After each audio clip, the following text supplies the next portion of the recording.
Hello children, in this video I want to give you an explanation about assertion and reason. In this year, for first term examination, this type of questions will be there. So let us know what is assertion statement and reason statement. Assertion is a simple statement and reason is the explanation of the assertion. So two statements will be there. We want to compare these two statements.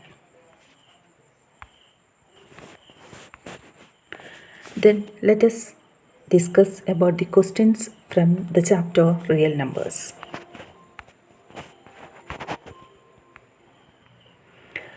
First one, assertion is root 2 is an irrational number and reason is 2 is the smallest prime number. So two statement is the root 2 is an irrational number. That is a simple sentence. And reason whether 2 is the smallest prime number. Reason for root 2 is an irrational number is 2 is the smallest prime number. Whether the statement both are correct or A is correct or R is correct or both are wrong, that we want to know. Here both A and R are correct. Both statements are correct since root 2 is an irrational number and also 2 is the smallest prime number. But R is not the reason of the assertion A. That means the second statement is not the reason of the first statement, that is root 2 is an irrational number. Let us look into the second question. Root pi is an irrational number. Pi is a rational number.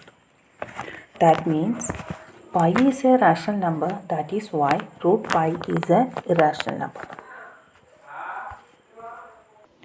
Among the given two questions, assertion A is correct. We know that root pi is an irrational number. But what is the second statement? Pi is a rational number. We know that pi is an irrational number. So, reason R is a wrong statement. In this third question, root 2 is an irrational number, that is the assertion, and R is it cannot be expressed in P by Q form where Q not equal to 0 and P and Q are coprimes. We know that a very rational number can be expressed in the form P by Q and Q not equal to 0 and P and Q are coprimes. Root 2 is an irrational number. That means these two statements are correct. That means statements A and R are correct statements and R is the correct explanation of assertion A. So this is the way we can write the assertion statements and reason according to the options. I think these examples clear for you and you should practice all content related with the real numbers. Okay, thank you.